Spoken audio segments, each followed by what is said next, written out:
Hello everyone. आज हम पढ़ेंगे एलेलिक जीन इंटरैक्शंस। इसके पहले वाले वीडियोस में हमने मेंडल्स लॉ पढ़े और मेंडल ने किस प्रकार पी को यूज़ किया, पी प्लांट के क्या क्या कैरेक्टर्स उन्होंने लिए थे और किस प्रकार अपने क्रॉसेस को दर्शाया। हालांकि उन्हें अपने जीवन काल में सफलता नहीं मिली, ख्याति नहीं मिली, पर उनके जीवन काल के बाद उन्हीं के कामों को किस प्रकार 3 वैज्ञानिकों ने अलग अलग जगह पर उन कार्य को किया और उसे उन्होंने पुनः प्रकाशित किया। तो उस सबको देखते हुए अब हम देखते हैं आज के वीडियो में एलेलिक जीन इंटरैक्शंस। एलेलिक मतलब एलील्स, जैसा हमें पता है कि एक ही जीन पर एक कैरेक्टर के 2 एलील्स होते हैं।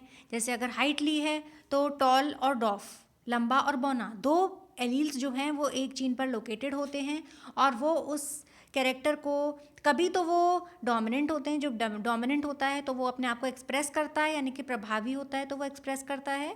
और जब कुछ जनरेशन में जब आगे क्रॉस किया जाता है तो वो अप्रभावी लक्षण भी प्रभावी अपने आप को प्रदर्शित करता है। तो इन्हीं सबके साथ पहला एग्जाम्पल इनकम्प्लीट डोमिनेंस है एलेलिक जीन इंटरेक्शन का। इसे हम देखते हैं। चूँकि मेंडल ने जो पहला नियम दिया था उसमें था कि लॉ ऑफ डोमिनेंस, यानी कि जो भी पहला पेरेंट्स के बीच में क्रॉस होता है और जो भी दोनों में से डोमिनेंट होता है, प्रभावी होता है, वो पहली पीढ़ी में अपने आप को प्रदर्शित करता है। जैसा कि टॉलनेस ली, उन्होंने लंबाई ली, और स्मॉल टी बौनेपन के लिए लिया। गैमीट इन्होंने बनाए ये, और इसको जब क्रॉस किया तो हमें पता है जो कैपिटल टी लिखते हैं उसी को लिखा जाता है, जो कि प्रभावी लक्षण होता है। तो यहाँ पर जब क्रॉस किया तो टी और टी आया और प्लांट कैसा दिखेगा? टॉल दिखेगा। तो ये तो मेंडल के नियमों के अनुसार आपको पहला वाला जनरेशन, F1 जनरेशन जिसे कहते हैं, वो आपको टॉल दिखेगी। दूसरी जनरेशन्स जो होती हैं वो F2 जनरेशन होती है, जिसमें कि पहली जनरेशन के बीच में सेल्फिंग कराई जाती है। और जो F2 जनरेशन बनती है उसमें मेंडल के दूसरे नियम जो हैं कि इंडिपेंडेंट असॉर्टमेंट, यानी कि सभी जो गुण हैं, वो सभी जो कैरेक्टर्स हैं, वो कभी ना कभी अपने आप को एक्सप्रेस करते हैं। जैसे बौनापन है, पर बौनापन भी जब F2 जनरेशन में आप क्रॉस करेंगे तो बौनापन भी अपने आप को कभी ना कभी व्यक्त करेगा। तो इन नियमों को देखते हुए अब हम एलेलिक जीन इंटरेक्शन में इनकम्प्लीट डोमिनेंस पढ़ेंगे। इसको समझने के लिए सबसे पहले मैं आपको एक स्लाइड पर ये समझाना चाहती हूँ कि यहाँ पर इन्होंने क्या किया कि प्लांट लिया मिराबिलिस जलापा। मिराबिलिस जलापा जो प्लांट है,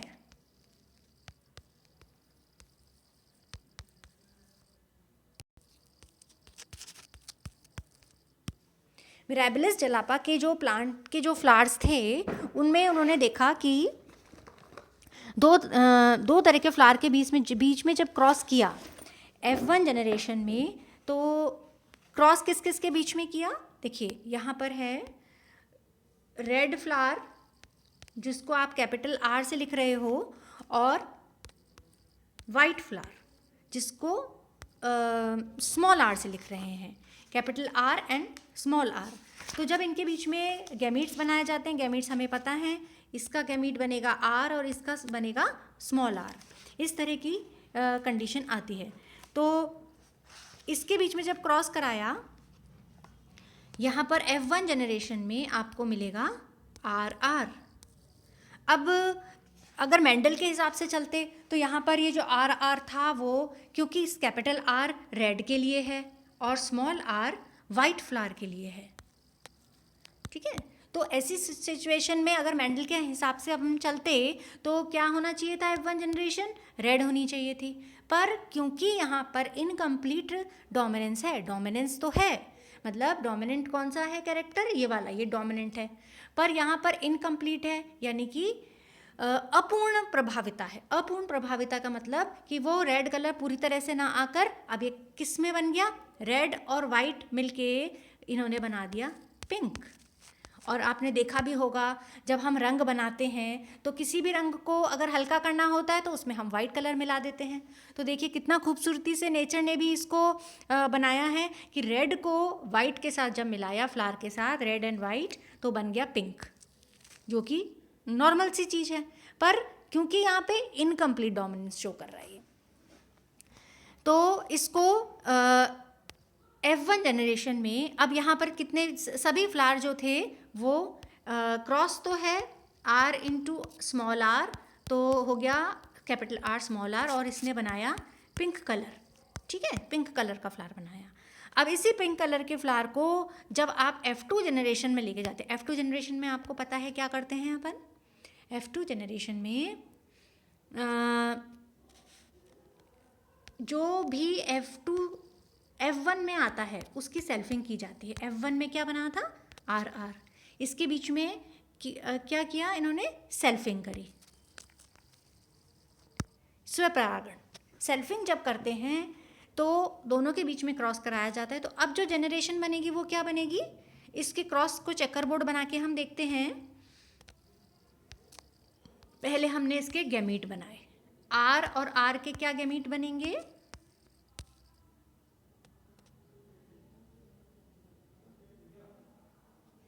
यहाँ पर जो गैमीट बनेंगे R और R बनेंगे। तो पहले यहाँ R लिख दिया, नीचे स्मॉल r लिख दिया, ऊपर R और नीचे स्मॉल r, क्योंकि आप इसमें सेल्फिंग कर रहे हैं।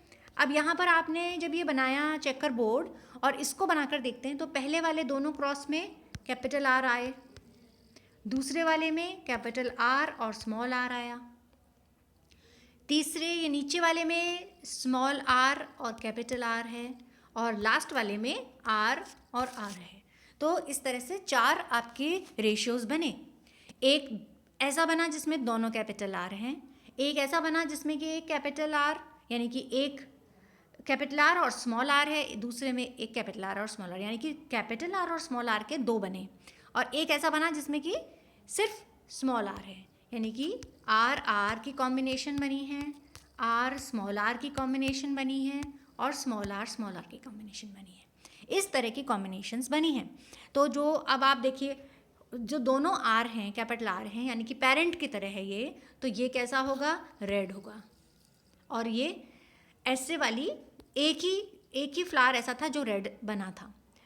दूसरा वाला जो है जिसमें कि अब यहाँ पर मेंडल के हिसाब से होता तो रेड हो जाता ये भी, पर यहाँ पर तो ये पिंक कलर ही अलग आ गया, ये आ गया पिंक कलर।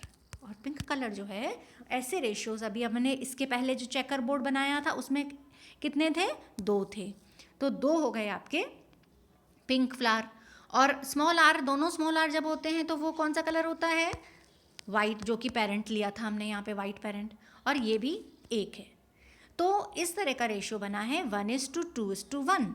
तो यहाँ पर कैसा रेशियो बना, 1:2:1, यानी कि 1:2:1।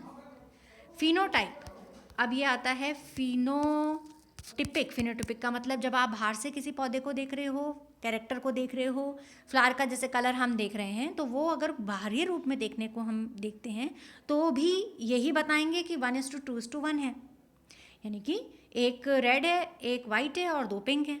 और जीनोटिपिक रेशियो जो होता है, जीनोटिपिक मतलब होता है जब आप उसकी जीन्स को देख रहे हैं, जेनेटिक रेशियो को देख रहे हैं, तो जब जेनेटिक रेशियो को देखा जाता है तब भी यहाँ पर 1:2:1 का ही रेशियो आता है। जबकि मेंडल में क्या था, फिनोटिपिक रेशियो मेंडल का टिपिक जो रेशियो था वो 3:1 था, यानी कि 3 ऐसे थे जो कि लाल रंग के थे और 1 सफ़ेद रंग का था। जबकि जीनोटिपिक रेशियो जब हम देखते हैं, जीनोटिपिक यानी कि जीन्स को देखते हैं, तो वहाँ पर 2:1 1:2:1 रेशियो आता था। दोनों डिफरेंट रेशियोज बनते थे, जबकि यहाँ पर डिफरेंट रेशियो नहीं बन रहे हैं, सेम रेशियो बन रहे हैं। तो इनकम्प्लीट डोमिनेंस जो है उसको हम अब इस चित्र के द्वारा देखिए, यहाँ पे दिखाया है पेरेंट जनरेशन है। ये पेरेंट जनरेशन में पिंक रेड फ्लावर लिया और वाइट फ्लावर लिया। रेड और वाइट फ्लावर जो है R के गैमीट्स बनाए, ये कैपिटल R और ये स्मॉल r। जब गैमीट्स से जो F1 जनरेशन बनी है, F1 जनरेशन यहाँ पर कौन से कलर की बनी, पिंक कलर की बनी। पिंक कलर, ठीक है। और इसका जीन्स जो हैं वो आर और आर हैं। अब इनके बीच में इन्होंने F2 जनरेशन लाने के लिए सेल्फिंग करी। सेल्फिंग अपन करते हैं जब इनके गैमीट्स बनाए जाते हैं और सेल्फिंग की जाती है। तो यहाँ पर आप देखिए, ये पूरी तरह से रेड है, ये पिंक है, ये भी पिंक है और ये वाइट है। तो इस तरह की कॉम्बिनेशंस यहाँ पे बनी। तो आपको ध्यान रखने वाली बात क्या है कि जब आप मेंडल का कोई भी क्रॉस करते हैं तो वहाँ पे फिनोटाइप और जीनोटाइप रेशियोज अलग अलग होते हैं। मोनो हाइब्रिड क्रॉस लेते हो या डाई हाइब्रिड क्रॉस लेते हो, दोनों ही क्रॉसेस में फिनोटिपिक और जीनोटिपिक रेशियोज अलग अलग होते हैं। जबकि जब एलेलिक जीन इंटरेक्शन हम करते हैं तो एलेलिक जीन इंटरेक्शन में क्या होता है कि जो फिनोटाइप और जीनोटाइप रेशियो है वो सेम आता है, ठीक है। तो इसके अलावा यहाँ पर इन्होंने, अभी ये तो एग्जाम्पल हमने देखा मिराबिलस जलापा में लिया था, इसी के साथ इन्होंने एक और प्लांट के ऊपर भी काम किया है,